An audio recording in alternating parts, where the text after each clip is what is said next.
Good morning to all. We're about to start the first ever aquatic food day at the Climate Change COP27. We will be operating today from Sharm el-Sheikh, Rome, Geneva, and all over the world. We have so far about 25 participants. We are starting now. Welcome, everybody. We're going to start today the session on a blue transformation to achieve the Paris Agreement goals. I would like to welcome all of you on behalf of the organizers, namely the Food and Agriculture Organization of the United Nations, FAO, the African Union, Inter-African Bureau for Animal Resources, more specifically, and on behalf of the United Nations Conference on Trade and Development. My name is David Vivas. I'm legal officer and head of the Oceans and Fisheries Program at UNCTAD, my organization. I will be accompanying you all during this session so we can discuss the concept, the vision that has been recently developed since the Oceans Conference in this year on a blue transformation for all. As I mentioned, today is a special day. Today is the live day of aquatic foods in the virtual Ocean Pavilion. This will be a fully virtual event, but it is the first time ever we have a Zoom focus on the role of aquatic foods in terms of mitigation and adaptation. But what is blue transformation? It is basically a vision towards a more sustainable, productive, equitable, and impactful aquatic food sector. And we will discuss how to implement this vision for a climate resilient future that can address mitigation and adaptation in parallel. Today, we will have also other 3 events. If we can share the slide with all the events, I will be grateful. After this event on blue transformation, we will have an event on addressing the nexus, integrating poverty reduction and climate adaptation in the context of SIDS. As we know, SIDS are the most vulnerable countries to climate change, and for them, adaptation is an essential priority, not only in terms of resilience, but also in terms of survival. We will have a second event. You can see that on the screen. It's good that you take a look, even for some to take a picture, so they can participate all day in this outstanding round of virtual events. We will have a second event on fostering cooperation among UN bodies to advance small-scale fishers' human rights in face of climate change. Human rights is an element and a set of commitments by countries under the UN that go across all sectors, regardless of the importance of the sector. We will also have, very interesting, an event on towards a net zero carbon emissions in aquatic foods, looking at decarbonization pathways for climate neutral diets, looking at zero carbon in the way we eat and consume. All again aligned with SDG 14, 13, 12, and 7. So this is all very, very coherent today what we're trying to present to you. As we know, mainstreaming climate change in aquatic food systems can be beneficial to ensure sustainability of fisheries and aquaculture, but also of the fisheries and aquaculture value chain downstream to consumers. How fisheries and aquaculture are at the core of the climate solution is something we'll be discussing today deeply. We have an outstanding lineup of experts. As I mentioned before, this is an event live stream through the virtual Ocean Pavilion. It will be recorded, so all the sessions will be recorded. It will be done virtually. There is no physical event.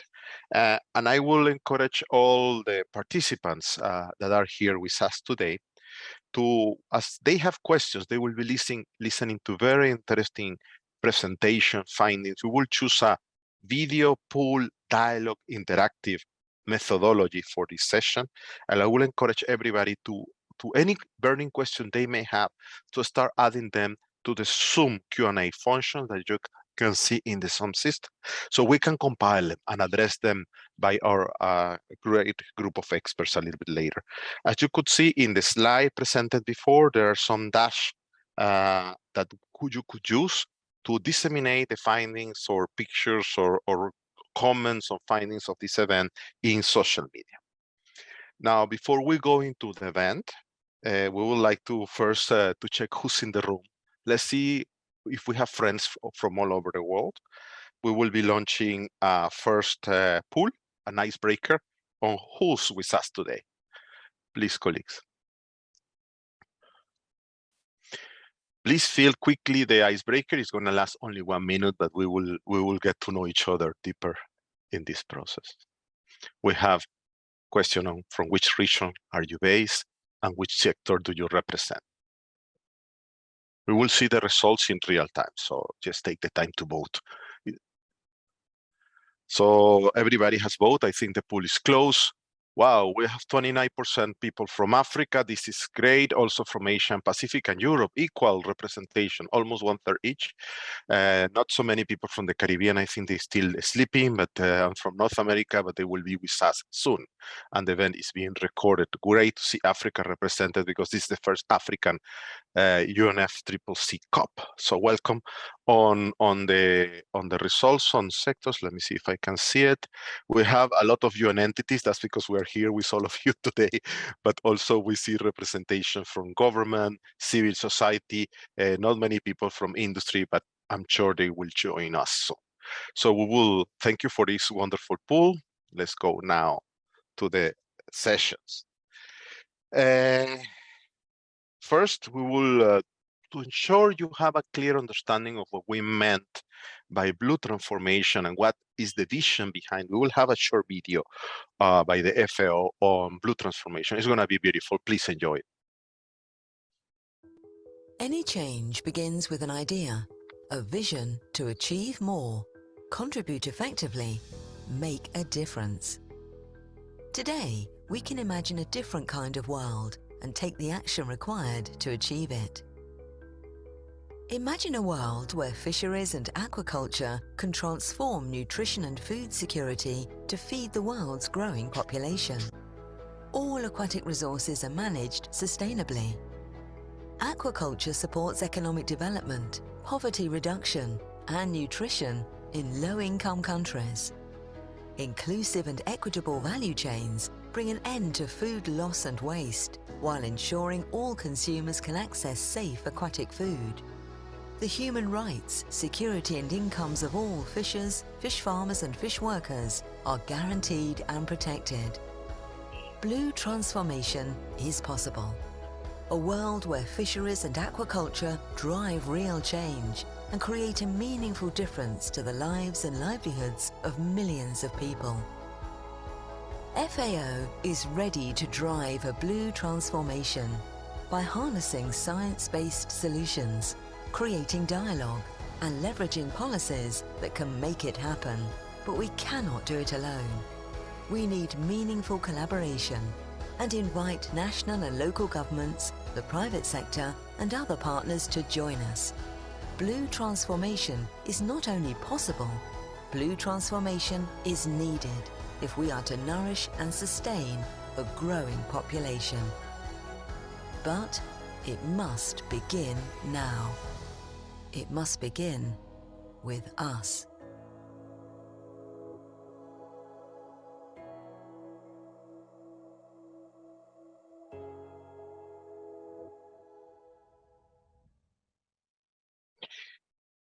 Beautiful video. We can really sum up that aquatic foods made a critical contribution to food security and nutrition worldwide. We all depend on it. It's part of the biosphere. It's part of the food chain, from the most smallest species to the most wonderful dishes on our table.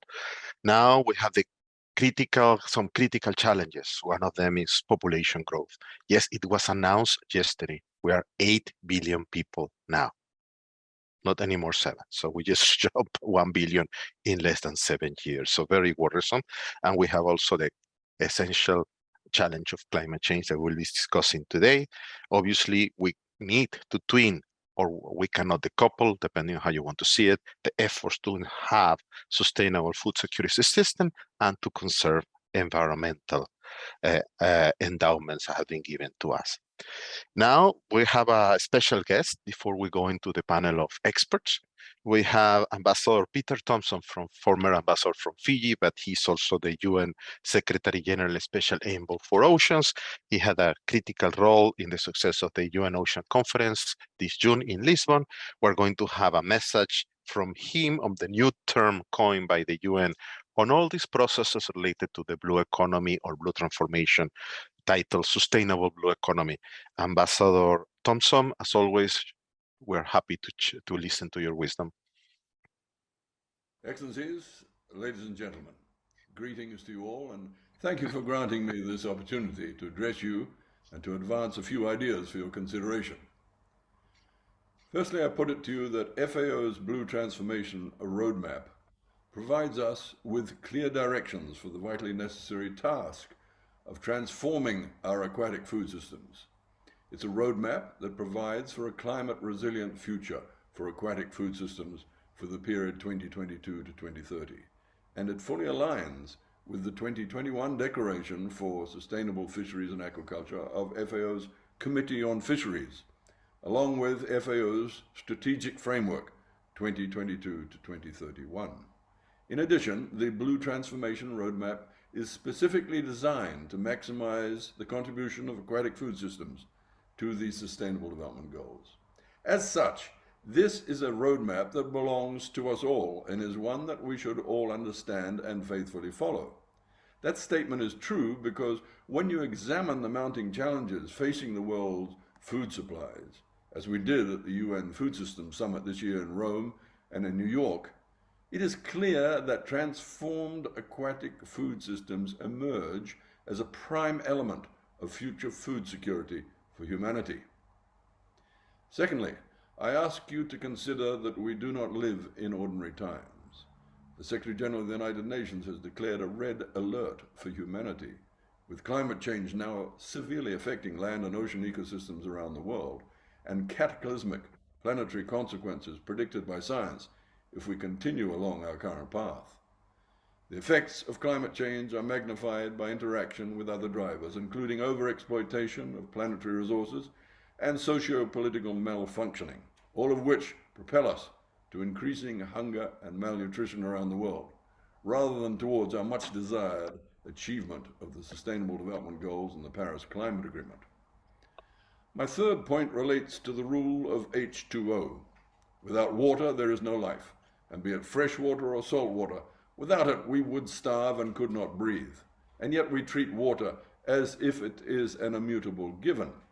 We pollute it, we overexploit its resources, we acidify it, and we warm it as if our actions have no consequences.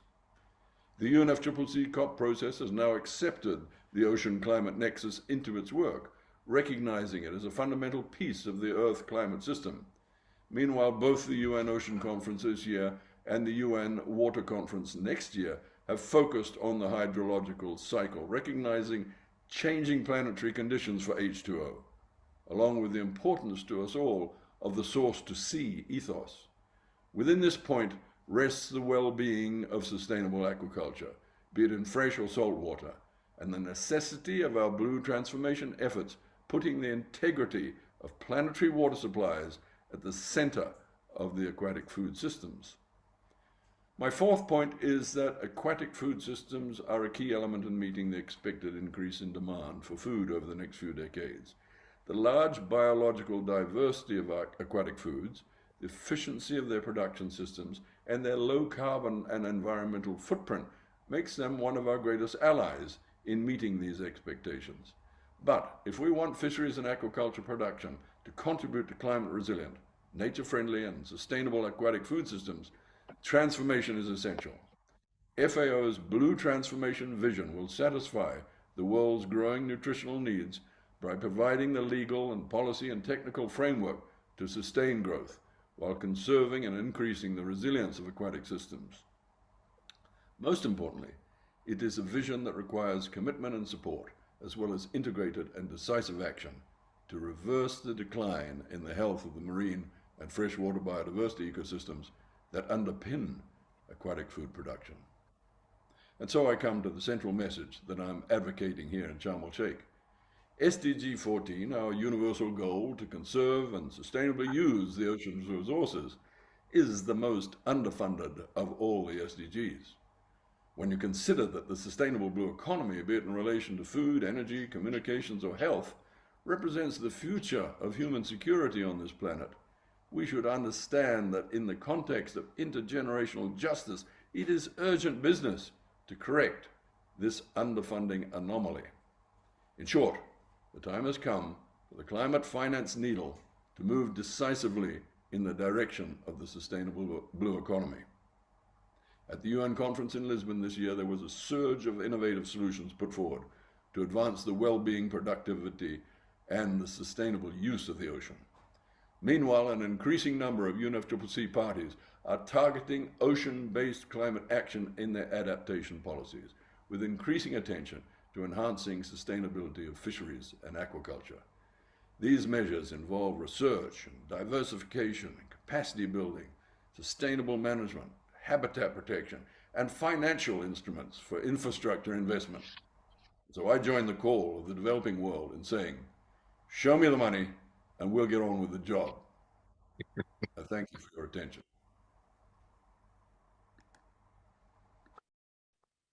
Thank you very much, Ambassador Thompson. We will try to do the job even if there is no money, so we are all committed to this. Love the point on the importance of transformation as an essential aspect of our mission. Yes, to quote, transformation is usually understood in classic literature of Rome and Greek society as external. But to have transformation externally, we have to go to the other process, which is the metamorphosis, which is the internal inside change that will lead us to change any challenge or address any challenge we might have. For a reason, we have today Dr. Vera Agostini, who's gonna get us deeper into the transformative path that FAO is proposing. Doña Vera. Thank you very much for those introductory words, and thank you, Ambassador Thompson. Its Excellencies, ladies and gentlemen, good morning.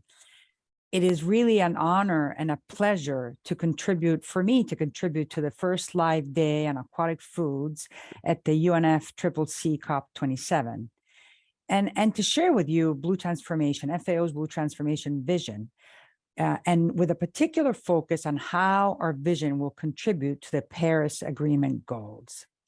My name is Vera Agostini, and I am the Deputy Director of the FAO Fisheries and Aquaculture Division, based in FAO's headquarters here in Rome, Italy.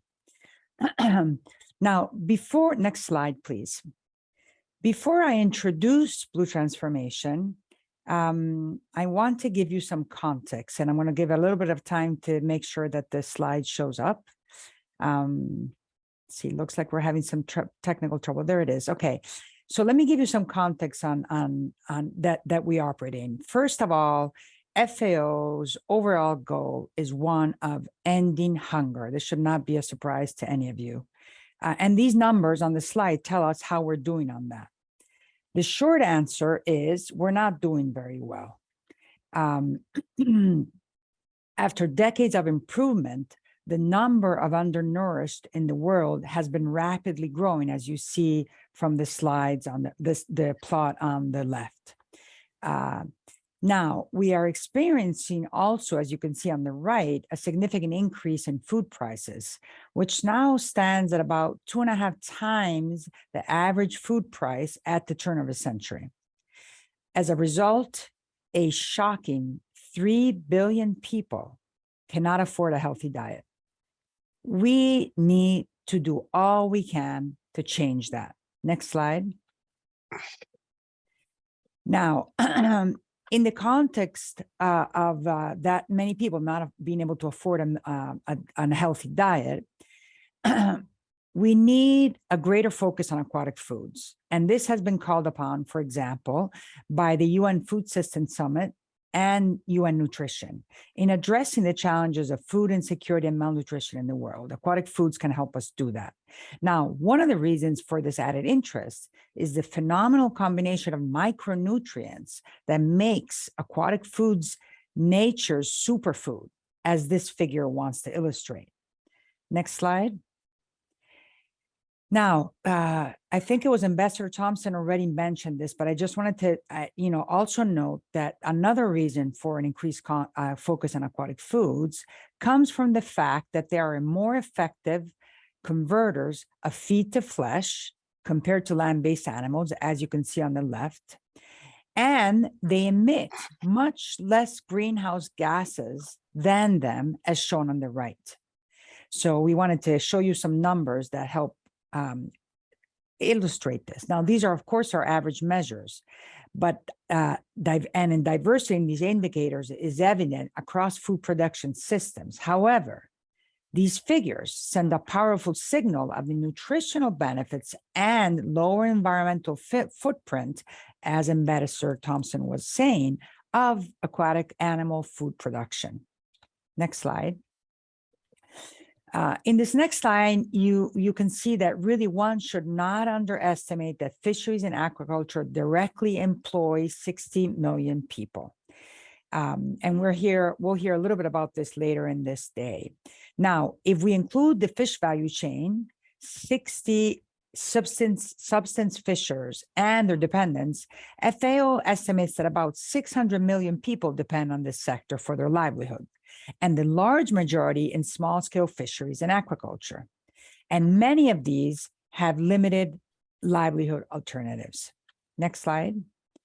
Now, luckily, aquatic foods are rising to the food security challenge, and their production is already at a record high. Next slide.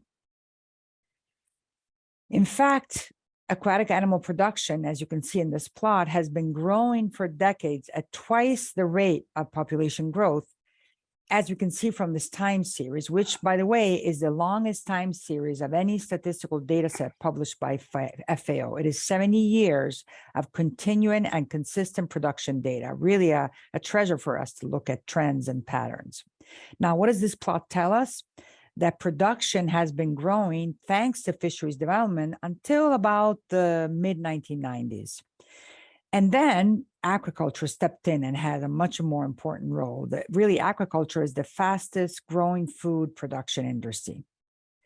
Now, in our latest global assessment, we also estimated that aquatic animal production to be 178 million tons, almost equally divided between aquaculture and capture fisheries. And we should not forget that we also produce a record 36 million tons of algae, a production that grows annually and that has a great future potential. Next slide, please. Now, I have mentioned the enormous growth in aquaculture in the last few decades, but there are three things to highlight. First of all, yes, there's been an enormous growth in aquaculture, but this growth has been experienced in all has been experienced differently in all continents. Next. We now culture over 650 species of fish, mollusks, and crustacean, algae, and invertebrates, in addition to almost 3,000 species which we fish. This really is telling you that there's a unique biodiversity here, unparalleled by other food production systems, and a reason why the aquatic food sector is more adaptive and responses to change. The third, please, and this is the last element of this slide. And basically, what we want to say here is that the percentage of this production that is not used for direct human consumption continues to drop. So in summary, we have changed what we produce, how we produce it, and what we use this production for. This is blue transformation in action. Next slide. Yet, we know that more is expected from aquatic foods as the population grows to almost 10 billion people in just 2 to 3 decades. So in this context, it is clear that we must ensure that future growth is sustainable and equitable. And this implies more directed and effective intervention, and in some cases, really difficult trade-offs. And this is exactly where blue transformation can help. But before I explain what blue transformation is, next slide, please. I wanted to start by looking at FAO's projections, which are illustrated here, which are our baseline. Now, FAO's bioeconomic models predict that aquatic animal production will grow by 14% by the end of this decade, almost exclusively due to aquaculture growth. While this growth may improve global food security overall, this added supply will not be sufficient to keep up with population growth in Africa, for example, where per capita fish consumption is expected to drop by the end of this decade under this projections. Next slide. And this is why a new blue transformation vision has been developed in FAO to harness, as we put it, the possibility of tomorrow. A blue transformation, why? Because aquatic systems offer so many opportunities and yet carry large challenges. A recognition that action is needed if we are to end hunger. So blue transformation is anchored in 3 measurable objectives, which I will briefly introduce now. And next to each objective, I will give you 3 examples of FAO's work in support of a blue transformation to achieve Paris Agreement goals to illustrate the point. Next slide, please. So let's start with the first objective of blue transformation, which is to ensure that sustainable intensification and expansion of aquaculture, especially in food deficit regions, with aiming to grow the subsector by 30 to 40% by the end of the decade, but doing so sustainably. And how are we supporting this objective? And these are some examples that relate to the Paris Agreement. Next, please. For example, one example that we wanted to bring to you is that we are developing and using deep pond technology to climate-proof pond-based aquaculture, which reduce risk of drying out during droughts and of fish escaping during floods. Next, we are also using innovative technologies such as recirculating aquaculture systems, in this case, in water scarcity regions, to ensure we do not leave anyone behind in our efforts. Next, another good example is that we are providing livelihood options such as aquaponics and CMOS farming, increasing the adaptive capacity of communities to climate change. Next. The second objective of blue transformation is to ensure the effective management of all fished resources in oceans, seas, rivers, and lakes. This may sound pretty obvious, but really many resources are not managed effectively. Those of us that work in this sector can see that.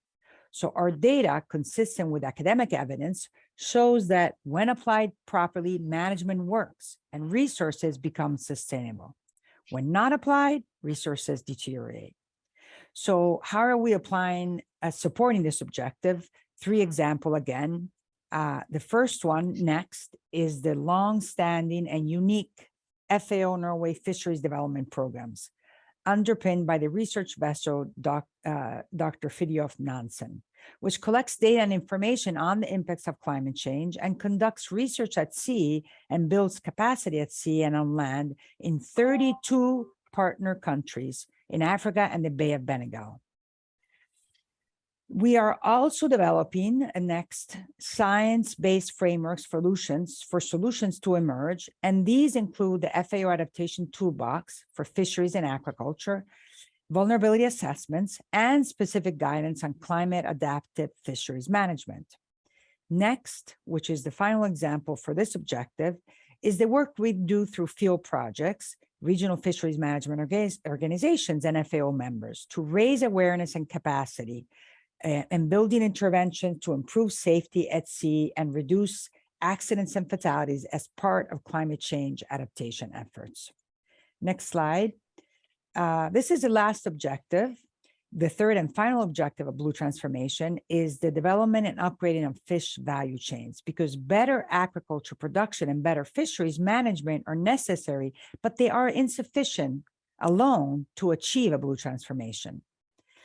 So this objective includes reducing greenhouse emissions and waste, adding value, promoting access to markets, and educating consumers.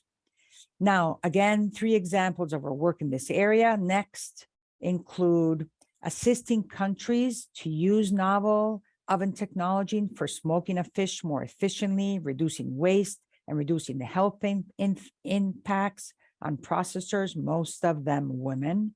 Next, another example is identifying opportunities for renewable energy in the small-scale fisheries value chain to explore specific technologies that can improve the carbon efficiency of aquatic food production. And then lastly, developing innovative management policies to make commercial use of invasive species next, and to add value while protecting indigenous species and adapting to climate change. We're running out of time, so next slide, but I will skip this. We know that a blue transformation will not be easy to achieve. It includes really complex technical and policy decisions, science-based climate and environmental friendly actions, and full and inclusive stakeholder engagement. But the benefits are quantifiable. In this plot, you see how if we apply the blue transformation, we just get a lot more out of aquatic food system compared if we fail to transform. So finally, I want to leave you with this next slide, please, this beautiful picture of fishing in Lake Tanganyika, recognizing that we are in the middle of the UN International Year of Artisanal Fisheries and Aquaculture. So we wanted to put this up here for you, and I wanted to thank you all for your attention and for being with us on this Aquatic Food Day. Thank you. Thank you, Vera. This is an outstanding presentation in terms of data, setting the stage.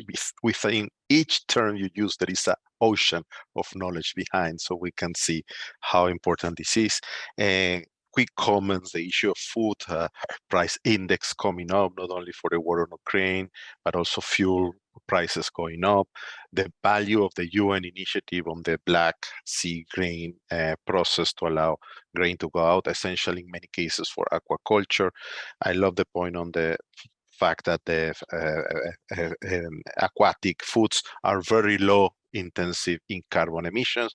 We have to work especially on the sector of fisheries due to the fact that fish both use fuels and also emit, so an important element for decarbonization, the value of algae and seaweed as a future superfood, which has low carbon intensity, no need to use fresh water and no fertilizer, so a fantastic future, and the value of circular economy circuits and the importance of managing water.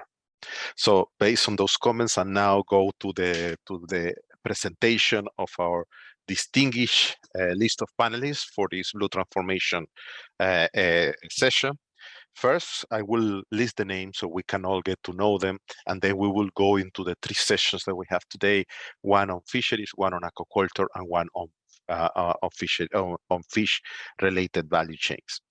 The first pencil we have today is Mrs. Erudith Lukanga from Tanzania. She's co-president of the World Forum of Fish Harvesters and Fish Workers, essential for the year on small-scale and artisanal fisheries. We have Mrs. Willow Batista from the United States. She's Senior Manager and Climate Resilient Food System at the Environmental Defense Fund. Great institution. I have worked with them also in UNCTAD in Belize for many years. Then we have from Morocco, Mr. Abdel Malek Farak, Director of the Fisheries Research and National Institute. Wonderful to have a scientist among us. From Ghana, we have Mrs. Alberta Sego, Gender Policy and Strategy Expert in Aquatic Biodiversity and Environment Management of the African Union, one of our partners today, a co-organizer. And we have Mrs. Charlotte Fontevert, the Global Lead on Blue Economy at the World Bank. So we also always need the financial incentives and support. Now we're going to move to the different panels. The first panel we will have, again, we will be interactive today more in a dialogue format. We're not going to do presentations anymore. We're going to focus on different questions and opinions from our experts. The first panel discussion is on aquaculture, the discussion of how to make aquaculture more sustainable, more resilient, less natural resource and carbon intensive. I will have a first question and I will be addressing questions, and then call for the name of the expert that will be trying to respond to these questions. The first question we have is, what are, in your opinion, the main challenges posed by climate change for the sustainable development of aquaculture? And for that, we have Mrs. Charlotte. Please welcome. Your opinion will be greatly appreciated. Thank you very much. Good morning all from Mauritius. First off, let me start by congratulating the FAO on the organization of this really important day today, and thank you for the invitation. I'm going to put aquaculture a little bit in the context of the blue economy, as did Ambassador Johnson, because we can't look at a single oceanic sector in isolation, but rather in a way with how it fits with other economic sectors. So from the start, obviously, climate change is a game changer, both for capture fisheries and for aquaculture. For capture fisheries, perhaps more importantly, because it robs fisheries managers from a chance, an opportunity to fix issues by giving stocks a break or addressing overfishing over capacity. When it comes to aquaculture, I think it's important to think in a number of different ways. First, we have to distinguish between, I believe, freshwater and marine aquaculture, and also between short-term impacts and long-term impacts. So from freshwater, you can simply refer to the excellent work done by the FAO, the very, very large volume they put out on impacts of climate change on aquaculture. I'm just going to mention very quickly: floods, disease, parasites, harmful algal blooms. And then in terms of longer term impacts in precipitation and competition for freshwater.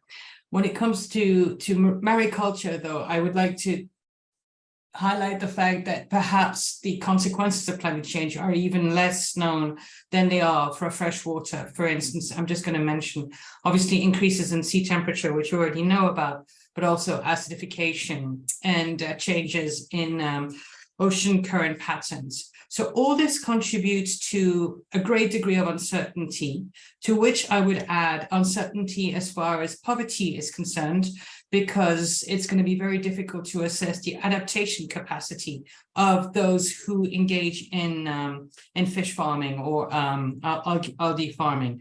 And we also know that these are some of the most vulnerable people, most vulnerable populations, and we are at risk of having a feedback loop where, because these people are under tremendous amounts of pressure, they will have to react to climate change in a way that may be counterproductive, at least in the long term.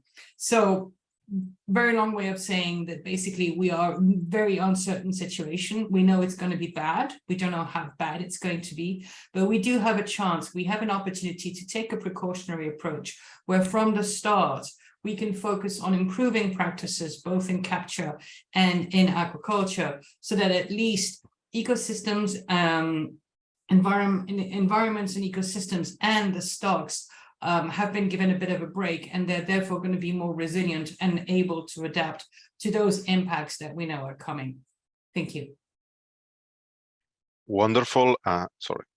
Wonderful and within time. Congratulations. Thank you very much. The second question will be based, we have been listening to the challenges that they do not seem to be easy to address. So the next question will be, based on these concrete examples and difficulties, can we provide examples, positive examples of climate adaptation solutions, what we do to adapt to these changes applied in the development of the aquacultural sector? For that, we have Mr. Farage. Please welcome, and if you can give us some examples, we will be delighted. Hello, everybody. Thank you very much. First of all, I would like to thank the organizer for inviting me to represent Morocco in this important event. The Blue Transformation Strategic Plan is a major event and should be considered as a structural milestone in the achievement of SDG goals and also for tackling the impacts of the climate change. We all know that the ocean is part of the solution. We all know that we need to keep it alive. We all know that we need to change the way we need to exploit the ocean and the way we generate food from sea. But the most important is still to come. How to make the transformation of the way we use and exploit the ocean a reality, and more generally, how the transformation of the human behavior towards the ocean. In this regard, Blue Transformation is a key strategic plan for all of us. And yes, it is already in action. I would like to mention that Morocco has launched Blue Belt Initiative in 2016 with similar objective. We see Blue Transformation strategic plan as a strong support for bolstering the Blue Belt Initiative that already have concrete action. To sum up, the idea of the Blue Belt Initiative is to make a user of the sea, whether it is a fisherman or sea farmer, the champion of sustainability by promoting innovative local success stories of sustainability, by giving tools to reproduce those experiences and transform them as a global solution. For coming to the possible climate solution in the development of aquaculture, Morocco have 3 axes: seaweed farming and microalgae mass production. As the forest on land, seaweed and microalgae production could be an opportunity for the fixation of the carbon, oxygenation, and desacidification of seawater. We still have a long way forward in terms of research, R&D, technological achievements, but I might say that we are quite confident and have multiple projects all along the coast of Morocco. Offshore aquaculture of finfish and development of new generation of local fish feed based on circular economy, zero waste, and fish meal generated from the co-products of the can industry and many other industries of fish processing and valorization. And finally, with the shellfish aquaculture, we have a huge potential of development. We know that it is one of the most valuable and eco-friendly way to produce marine proteins, but we still have some challenge that we presently work on, both technologically and environmentally. Thank you. Yes, thank you very much, Farag, for your very specific and timely presentation. Very important aspects on the local empowerment, not only to policies, but also to tools so they can lead the way and the 3 axes of the change in Morocco. Based on that, I guess the issue of inclusiveness, the issue of involvement of stakeholders is essential, including women and the young, no? Even the elder also. So I would like to invite Mrs. Willow Batista from EDF to please tell us how this involvement can support the transformative change. Thank you, Willow. Yeah, thank you, David. That's absolutely correct. And Vera talked about the expansion of aquaculture that's happened thus far. And we've done some recent research, some modeling research that indicates that from a sustainability perspective, it is possible to continue that expansion of aquaculture and mariculture in order to meet seafood demand per capita in all of the coastal countries under all but the most severe emissions scenarios. However, the question of whether or not that expansion of that industry is going to be equitable and inclusive, it will depend on policy and governance decision making. And I want to really specify that what is needed is to broaden access to ownership opportunities for marginalized groups, including women, youth. I'm really glad you brought up the elderly and also indigenous communities and other marginalized groups to increase inclusivity to the decision-making processes that govern the aquaculture industry. And these needs manifest in different ways in different types of aquaculture. So a lot of times people default to thinking about, when you say aquaculture or mariculture, they default to thinking about shrimp and salmon and some of these industries that do have very high, startup costs, as well as have historically had very high environmental costs in the places they've been prosecuted. So there's lots of issues with these industries. And one of the challenges here is the need to increase inclusivity for marginalized groups. But what I really like to focus on is the fact that there's many types of aquaculture and mariculture, many components and forms of these industries that have been practiced by these marginalized groups, especially women and the elderly and indigenous groups, for centuries. Things like gleaning of shellfish and then farming those, shellfish seeds in the shores, harvesting seaweed, and replanting seaweed to harvest every year. These are the types of things that these marginalized groups have been practicing informally, forever. And in many cases, these groups are reliant or even fully dependent on these activities for their food and nutrition security and their families' food and nutrition security. But because these activities are informal, they're not counted in the statistics, and these groups are not included in the decision-making processes, and they often don't have access to even what little transformation support or transition support programs do exist for, the formal fishers and aquaculturists of the world. And so it's really critical that these groups be, that ownership rights and inclusivity be expanded to these groups. And finally, I just want to mention, we've talked quite a bit about the impacts of climate change and how climate change will impact the production of aquatic foods and will be felt disproportionately by these groups who are most dependent on these aquatic resources and who tend to be the most food and nutrition insecure. And so it's a moral imperative that as this industry expands, we make sure that these marginalized groups be able to benefit from not just the food that is grown and cultured through these operations, but also from the economic value that will be generated as this industry expands. Thank you very much, Willow. I really love your points on the term ownership. Sometimes we can include in one term very important elements to move forward. Ownership implies responsibility, accountability, engagement, and many other aspects that we need from local communities and make them marginalized, not only part of the plan, but also part of the solution.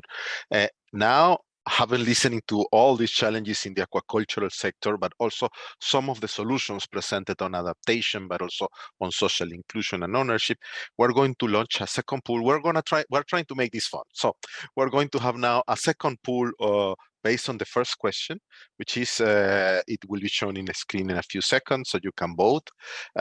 In your opinion, which are the main challenges posed by climate change for the sustainable development of aquaculture? Please vote, interact. It will be fun to see which are your main concerns. Also, I'm seeing that many people is starting to add questions at the Q&A. You can also use the chat function to interact and discuss. Please, this is a very short meeting, but very, very interactive one. So please vote. You have extreme event, water scarcity, political barriers, finance capacity. There are many more that I have heard today, but let's focus on these 5. Okay, let's see, we have the results. Okay, number 1, finance. So we have money to drive the change. I think that has been mentioned also at the COP, and many countries are not even complying with their commitments on the climate fund of $1 billion per year. But in the case of SDG 14 and seafood change is the less funded of all SDGs. So I guess this is a reflection of this. We can see also an important concern about political barriers and the issue of having an enabled environment and politicians with vision, followed by extreme events, which are obviously a consequence of climate warming and other climatic instability. And then we have issues of water scarcity and capacity at the same level. We're not going to close this, and we're going next to the next panel discussion. So we are going in the oceans. You don't go further; you go deeper. So we're now moving from aquaculture to fisheries, to extractive fisheries. So we will have first a question. I will always read the question first, and then they give the name because we already know our panelists. Now, most studies show today that climate change will have several important impacts on fisheries resources. It will change migration patterns. It will have impacts on productivity. It can affect ecosystems in itself and interactions. Now, how can fisheries management adapt to these new challenges?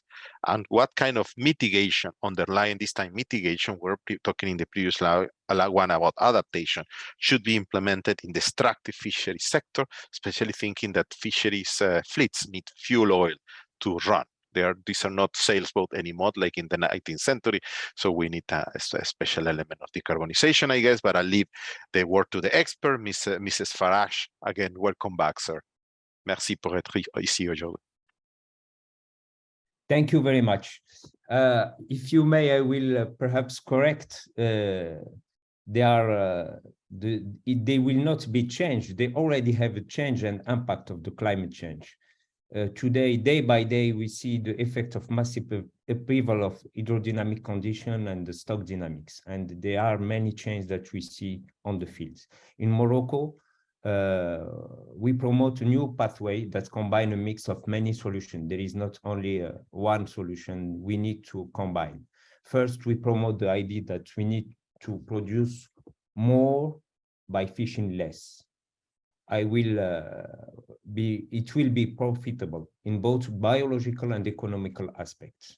Catch less, diminish the impact of fishing on the ecosystem, and on the other hand, generate more added value to the production, whether by better conservation or local transformation.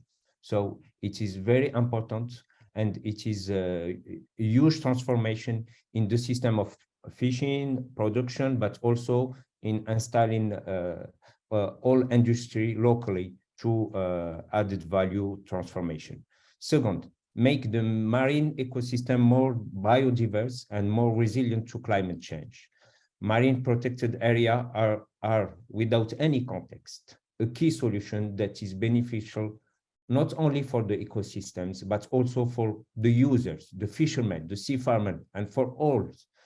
And many experience we had now in Morocco turn out that the fishermen request more protected area in Morocco, and we are very happy with those experiences.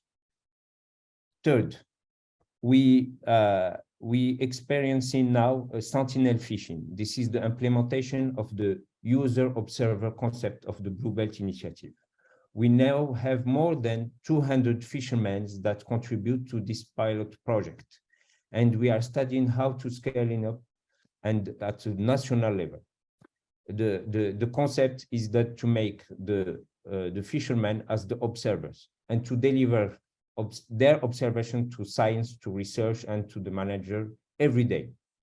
And we think it will be an important step that will lead us to the smart fishing, for which we are working on to develop new tools based on the intelligence artificial, big data, and machine learning. We hope that it will lead us to estimate and predict best area to fish. When we say best area, in the best area at the level of sustainability and the level of economical level. That's the three major key pathway that we would like to adopt, for sure, to support all the management system, the control and the compliance that we need to have strongly set. Thank you. Wonderful. Multiple solutions, productivity, marine protected areas. By the way, we have a negotiation on biodiversity in areas with national jurisdiction in New York to be closed next year. Soon, a new treaty, a new convention under the law of the sea, and the issue of new technologies. Now we have a different question, and this is for Charlotte. What kind of financial mechanisms? And I'm gonna make sorry, Charlotte, I don't want to put you on the spot, but I think we need to think of financial mechanisms in two terms: positive income, but also the issue of negative financial incentives underlying fish subsidies and fuel subsidies. So both elements I think are important. Please, if you can enlighten us on how these financial schemes, mechanisms could help us to achieve our goals. Thank you very much, Charlotte. Thank you very much, David. And for the record, I want to say that I haven't spoken to David before this presentation, because that's exactly what I'm going to be talking about, the good and the bad. So thank you, David. Obviously, UNCTAD has a lot of interest in the subsidies issue. So my first point was exactly that. The climate change is a huge game changer. It's tremendously important, but we have to look at it in the broader context of global fisheries management. And yes, I'm just going to put the subsidies work out there, and then I'm going to come back to it. So to give you a bit of a sense of the challenge, and some of you may think, World Bank, that's the solution. They have money, they can help. I wish. There was a recent paper that was put out by OECD in the context of the new WTO agreement, and it showed that the World Bank is the second largest funder for sustainable fisheries. To give you a sense, our total global ocean portfolio is about $6 billion, that's with a B, dollars. And I think everybody on this call knows that this is nowhere near enough, and it's not even all for fisheries. I think the current pot of money, if you will, is dwarfed by the needs. That's the point Ambassador Johnson made, and it bears repeating. So we need to do two things. We need to do better with what we already have, and we need to bring more sources of financing.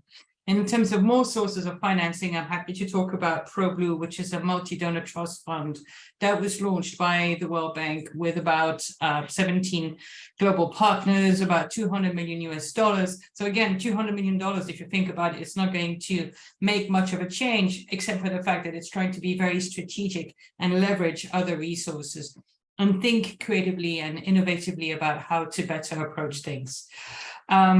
But so the two things I want to say that we need to do is we need to work better to help the industry. The industry is going to make or break the response to climate change for fisheries. And I want to thank Dr. Farage for introducing, and again, we have not consulted, but a very important idea, which is that of producing more by fishing less. So if you look at our series of reports called Sunken Billions that were put out by the bank, that's exactly what we argue. We modeled, we showed to the extent of about $85 billion a year that are wasted to overfishing and overcapacity. So the idea is reduce overcapacity, reduce overfishing. The biomass is going to increase so much that you can catch more by fishing less. So that idea is very, very important. So the question then becomes, for an institution like the World Bank or other multi-donor bank, multilateral development banks, how do we build the enabling environment where the private sector is going to be encouraged and invited to do the better thing? So again, per Sunken Billions, there's a win-win. You don't have to spend so much, you don't have to subsidize so much, including subsidies for fuel, and then you can give nature a break, you can give your stocks a break, and it becomes much easier. So you catch more, you address food security, and it costs much less. So it's a triple win, really. So to finish, I would like to talk a little bit about subsidies. The global subsidies picture between $35 and $45 billion a year. And all studies show that basically those subsidies make the problem worse, and they do not help in addressing food security, and they are a financial disaster, if you will. So the idea is, it's not a question of the governments getting out of fisheries, but of repurposing those subsidies in order to make sure that they support sustainable fishing. And last sentence, this is where the new WTO agreement comes in. It provides a framework for everybody to be on the same page. And I would venture that this right there is the biggest part of financial support that's there to help fisheries sustainability. Thank you. Wonderful, shifting subsidies from negative to positive. Let's go now to the next point, which is, I guess we are supporting the efforts for mitigation and adaptation, but also we need efforts to build resilience, equity, and access for all. I will leave these then comments by Mrs. Ertrudith Lukanga, who will give her remarks. Please. Yeah, thank you. Thank you so much. And good morning, everyone from Tanzania. I would like to start by thanking the organizers for inviting me to speak on behalf of the World Forum of Fish Harvesters and Fish Workers, the WFF. This is a global social movement of small-scale fishers and fish workers, which is part of the International Planning Committee for Food Sovereignty, the IPC. And in its totality, the IPC represents the millions of fisher peoples from all over the world who have been and actually are continuously being negatively impacted by climate crisis and natural disasters, despite their least contribution to climate change. And actually, they're among the most vulnerable to its impacts. So today, we are already aware, we know of many problems and challenges associated with climate change and disasters that have implicated not only the food security and nutrition of fishing communities, but also the full enjoyment of their human rights, including housing, decent work, gender equity, and the right to healthy environment, just to mention a few. So it is now a high time to focus on inclusive solutions and adaptation and mitigation efforts in fisheries and aquaculture that are not only resilient and sustainable, but also equitable and accessible to all. So what can be done to make sure this happens? For me, the primary pathway is to follow the implementation mechanisms that are human rights based, as stated in the voluntary guidelines for securing sustainable small-scale fisheries in the context of food security and poverty alleviation. Particularly if you refer to the chapter 9 of the guidelines, it calls for implementation of the climate change and disaster risks with special attention to protecting human rights.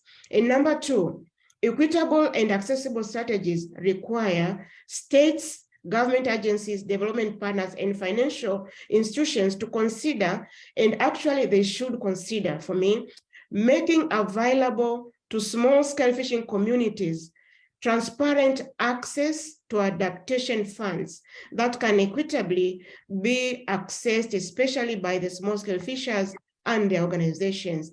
And it is also important to document the good and bad practices in the small-scale and artisanal fisheries and aquaculture. And these should be contextualized and disseminated, taking into account other natural and human-induced drivers, socioeconomic conditions, traditional knowledge, and human rights of local communities for learning and upscaling. And last but not least, I think it's important also focusing on empowering both women and men in the small-scale fisheries and aquaculture and their organizations, and leveraging decision-making mechanisms that are inclusive of the small-scale fishers and fish workers as the fundamental actors. Thank you. Thank you very much. And with your final words talking about women and men empowerment and equity, that leads me to the point that women is an essential factor in getting us the right solutions. Women always express larger wisdom than men. So I'm gonna pass the word to Mrs. Alberta Sego for her remarks. Thank you, Alberta. Welcome. Thank you so much, and thank you for having me. Warm greetings to everyone from Nairobi. And in my attempt to answer this very crucial question, permit me to quickly introduce the work AU-IBAR is undertaking in the African continent and some lessons we have learned in relation to gender inclusive sustainable management of aquatic systems. Now, AU-IBAR, which is the African Union Inter-African Bureau of Animal Resources, is a specialized technical office of the Department of Agric, Rural Development, Blue Economy, and Sustainable Environment of the African Union Commission. Our mandate is to support and coordinate the utilization of livestock, fisheries, aquaculture, and wildlife as resources for both human well-being and also economic development in African Union member states. So at the moment, AU-IBAR is supporting the enhancement of the policy environment, the regulatory frameworks, and institutional capacities of African Union member states and regional economic communities for the purpose of sustainably utilizing and conserving aquatic biodiversity and ecosystems. And we are doing this through our project called the Aquatic Biodiversity and Ecosystem Conservation Project in the context of Africa Blue Economy. Now, in the course of implementing this project, we have convened various stakeholder engagements to identify priority issues and actions that will enhance the role of women in aquatic biodiversity and environmental management. The purpose is to develop a continental strategy to guide gender mainstreaming in conserving programs and initiatives to provide climate smart solutions for sustainable aquatic food systems. So I would share a few of these lessons that we have learned in the course of this project, and permit me to share about 3 of the policies and strategies we have discussed to support the role of women in sustainable aquatic food systems. So the first issue we are looking at is policy reform, right? We are talking about developing gender responsive policies and programs that are coupled with adequate institutional and financial support to help narrow the gender inequalities in aquatic biodiversity conservation, especially in terms of decision making. And the starting point for this, we are looking at domesticating the gender responsive international protocols and policies into national laws. Now, the next thing we are looking at is promoting actions, a strategy to promote actions that target capacity development and empowerment of women, right? We know that usually in coastal communities, there are low levels of literacy among women than men. So we are looking at targeted actions towards trainings in leadership, trainings in food waste reduction, because of course we are aware of the role women are playing in the food chain food value chain, sorry. And so we are looking at training them in food waste reduction, conflict management and resolution, strategic planning, financial literacy. All of these are examples of trainings directed towards empowering women in their roles. Also, access to finance, collective action for women, changing, constraining gender norms. It's also very an important issue to tackle. And then also building the capacity of institutions to undertake gender mainstreaming activities when it comes to management of aquatic systems. Finally, research, innovation, and communication. And I think in the interest of time, I'll pause here. If there are questions, I'll add on. Thank you. Thank you very much for the points and importance of climate smart solutions. Now, to sum up this session, we will launch a poll asking the question of how fisheries management can best adapt to climate change. It will be shown in a few seconds. I would like to make a special request to all our panelists and experts. We are already receiving Q&A questions in the chat. You can answer them. We may have time or not time to respond to the questions, depending on how we manage. We are 10 minutes behind. So I would encourage all experts to try to respond to the questions posed in the Q&A. You may have a feature saying answer, so you can type your answer and your opinion. If you feel that your field of expertise is there, please fill it. I'm waiting for the poll, please. Poll number 2 on how fisheries management can best adapt to climate change. We have it there. Please feel free to vote. And for experts, like they cannot vote, please feel free to respond to the Q&A questions. So we have a 2-line strategy to address the questions posed. Again, how fisheries management can best adapt to climate change. Shall we implement adaptive measures? Develop a special management of the coastline and different areas for fisheries. Build climate justice and equity consideration, promote market diversification, very interesting for UNCTAD, especially if you want to trade, you need to focus on niche markets today, impossible to compete in value with large companies or value chains, and investment on innovation, as we mentioned a lot today. We wait for the results of the poll. Again, experts, please try to type the answers. We already have some questions. Charlotte is already doing it, so great, I can see it. Poll results. Then the most popular answers were implement adaptive management measures and develop special management mechanisms. Both are interlinked. Essential climate justice and market diversification, seeing on equal footing, and then important to invest in innovation. We're going now to move forward because we have very little time. We're going now to the next session, next and final session, which is the panel discussion on value chains. I will put the question and then I will be calling again some of our experts to come back. This will be an all-female panel, so it will be great. The first question is, in your opinion, what kind of value chains transformations are needed to increase aquatic food resilience and contribute to the global food system? Mrs. Batista from EDF, please. We would like to listen to your opinion on the matter.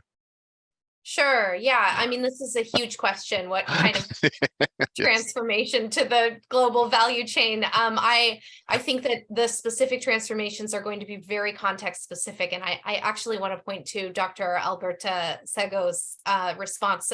She highlighted a lot of the things. But I think we can talk about a couple of different categories. For the interest of time, I'll just go through a couple of the categories. A big one is reducing loss and waste of aquatic food resources. This is really huge in this sector. For example, it's estimated that roughly 25% of aquatic foods are lost as they move through the supply chain in Southeast Asia. And that's really staggering when you compare it with the fact that 27 or 28% of children in Southeast Asia under 5 are still experiencing stunting. So when you think about the loss of aquatic resources in relation to the people they could be feeding and nourishing, it's something we really need to tackle. And this happens through bycatch and discards, but also poor handling, lack of cold storage, lack of safe transportation infrastructure, all things that could be tackled. Next category, increasing access to diverse markets for small-scale aquatic food producers and reducing the number of middlemen that take a big share of their profits. Next category, increasing the value chain transparency and resource traceability so that consumers can make sure they're supporting the producers who are practicing sustainable techniques and not practicing human rights violations. Increasing access and affordability of high quality nutritious food for these individuals. We always forget small scale fishers, small scale aquaculturists, they're not just food producers, they're consumers. And often they live in these rural coastal communities that have some of the highest rates of poverty and are some of the most food and nutrition insecure. And unfortunately, the current incentives structure around aquatic resources often push them to sell what they catch without having the opportunity to feed it to their own families. Often the financial incentives push the producers to not be able to afford to eat their own catch. And this is a real loss. This is a real disconnect that we need to address. And finally, I'll just flag again, ensuring equitable returns from the transformative actions that we implement through things like ownership rights and inclusive decision-making processes. I think underpinning all of these categories is the need to address trade-offs around managing aquatic food resources as nutritious resources rather than as commodities. Because when we manage them as commodities, it creates incentive structures that push us to channel these resources to the highest value uses, which are not always food uses like fish meal, fish oil, and also lead us to overproduce environmentally destructive but high value items, like salmon, shrimp, those kinds of things. And these foods are often consumed by wealthy individuals in countries that don't suffer from food insecurity. So really, we need to examine this failure to see aquatic resources as nutrition and with their nutritious value instead of just as commodities. Thank you, Willow. We will have to go quicker because we're all late. Thank you very much. Importance of consumers. Next question, how we can support and improve accessibility of aquatic foods. Alberta, if you could tell us, but 2 in 1 minute, we're running late. Sorry to have you short, but I know you can do it. All You're right. the best. Thank you. So, okay, most of the things I wanted to talk about have been addressed, so I'll just add on that what is important also is the systems, that support the production of the aquatic foods. And they are being degraded. Our ecosystem degradation is an issue. So as we are looking at improving access, we also look at putting up conservation measures, and also financing these conservation strategies and applying the use of tools like marine spatial planning, because another impact of the climate change is also drought and scarcity of water, right?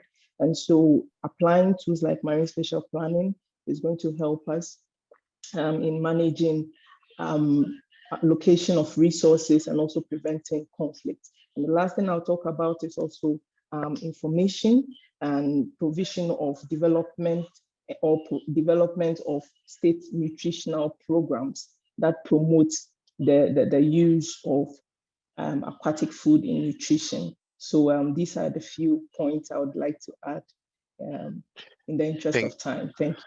Thank you very much, Alberta. You did great. Now, last comment and then concluding comment of this session will be, we're at the International Year of Artisanal Fisheries and Aquaculture. A small artisanal fisher, small-scale fisher, essential part of this value chain, and it's not a small sector. It's a huge sector in number of people. So, Erudit Lukanga, could you give us your final remarks, 1 minute on this? Why we should care about small-scale fisheries in this year?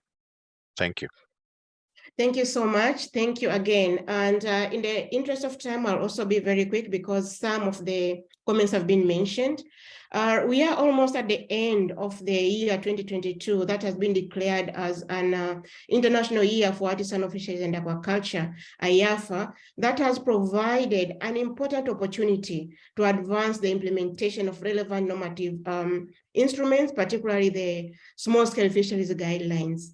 So I want to make a call here again that the governments and other actors to adopt the small-scale fisheries guidelines in order to secure the rights of the small-scale fisher peoples and to stop the irreversible pollution of rivers, sea, the loss of biodiversity, and etc. And small-scale food producers have the real solutions. We need to invest on that, develop on that.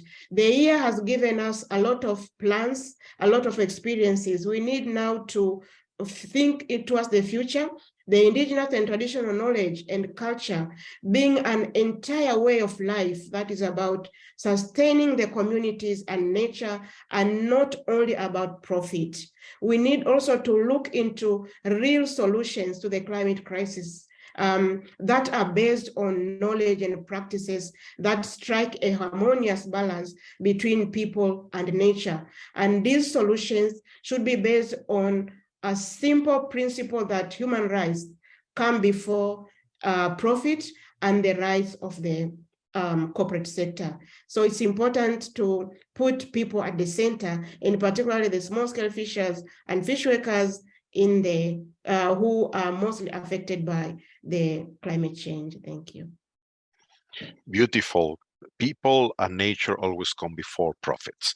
So with that message, I'm not going to do the pool because we have very little time. It's always fun, but let's focus on the important. Thank you for all the speakers over the last 3 sessions. There has been a very enlightening exercise here at the COP. We're converted, the unconverted at the COP today. So now we will give the final word to a dear friend, Mrs. Audon Lem, who is the Deputy Director of the Fisheries Department here, Fisheries and Aquaculture Division, sorry, at FAO. He's a dear friend. I'm working with him more than with my own boss. So Audon, the floor is yours for a final concluding remarks. Good morning, David. Thank you for your kind words, and good morning to all of you. Distinguished guests, friends, and colleagues, it's a great pleasure to be here with you today and to be part of this exciting event. As we've heard from all of you today and in other events during COP27, aquatic food is the future. It's biologically diverse, it's nutritious and efficient and produced with a low carbon and environmental footprint. But as we've heard, if we are to end hunger and malnutrition and feed a growing population while working towards the achievement of the Paris Agreement goals, transformation is essential to create climate resilient and sustainable aquatic food systems. And of course, we need to work together on many fronts, on science and innovation, enabling policies, partnerships and knowledge sharing, and more and better quality investments. And these are all key to transform sustainably aquatic food systems and increase resilience to climate change. And this year, as we've heard again and again, we are celebrating the International Year of Artisanal Fisheries and Aquaculture. And we know that small-scale artisanal fishers and fish farmers produce a very large and significant portion of the aquatic foods with an enormous potential to promote transformative change. Assisting vulnerable communities that suffer the impact of climate change is an important mission for all of us, and we need to reduce the risks and threats to aquatic ecosystems, but also to scale up climate finance and target sustainability in all new investments. FAO, we are leveraging global partnerships to catalyze public and private investments in blue transformation to support developing countries in assessing climate change, for example, through the Green Climate Fund. In closing, let me reiterate that without aquatic foods, we will not end hunger. And unless we end hunger, the Sustainable Development Goals will be unachievable. We need to join forces to transform aquatic food systems and build a sustainable and climate resilient aquatic future for all of us. Thank you again for your attention. Back to you, David. Thank you, Odon, for this message. We still have 5 minutes. In the Q&A, there have been some questions that haven't been answered. I'm going to just read 3 short, and I would like any of our experts to volunteer to answer. I'm not going to address them to anybody specifically, so raise your hands on our expert side. I will read them. The first is, are there interlinkages of the fisheries with the utilities of the telecommunication 5G technologies? Question 1. Question 2. This is a very interesting one. How we can avoid maladaptation, meaning reacting wrongly to the need to adapt in the fisheries and aquacultural sector. And the last one is not a question, but a thank you note. So these 2 questions, the utilities of telecommunication technologies, especially 5G, and how to avoid doing the wrong reaction to climate, especially in terms of adaptation. Anyone who has raised a hand, we have 4 minutes to go. Please don't be shy. We have many experts. Willow, please. Thank you. Next time, use the raise hand electronic. Oh, yes. Sorry. I always forget about that. 3G.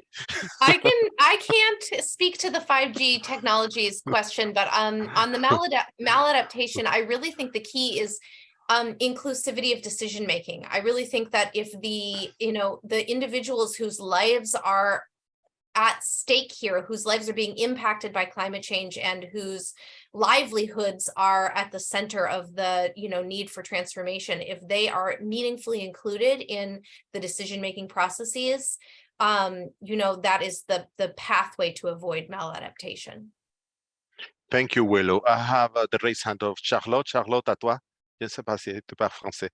Hello. Hi. So thank you for that. Gracias. Merci.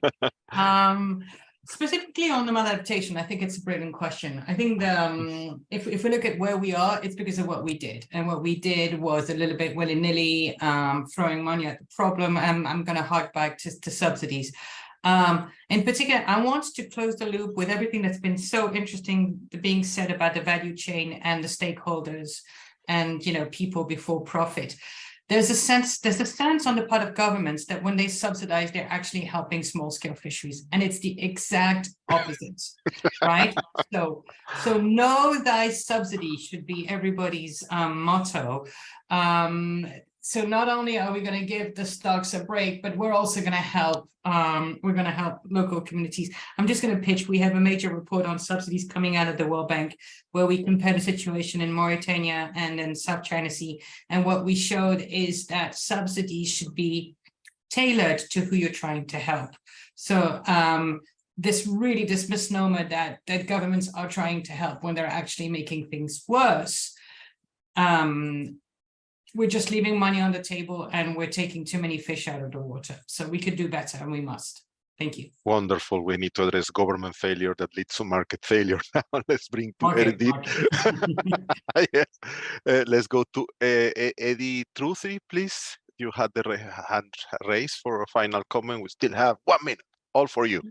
Yeah, thank you. Thank you so much. I wanted to say also about the inclusivity, but what is important to add on this is the decision making. How are the decisions are made? They should stem from the communities who are the professors in their own environment. The small-scale fishers, fish workers, women and men, youth at the small-scale fisheries. To what extent are they being listened to? And if they are listened to what extent are their thoughts, and experiences taken into consideration when it comes to the decision making, to the planning? And this is very, very important. That is leading to the approaches which are not working.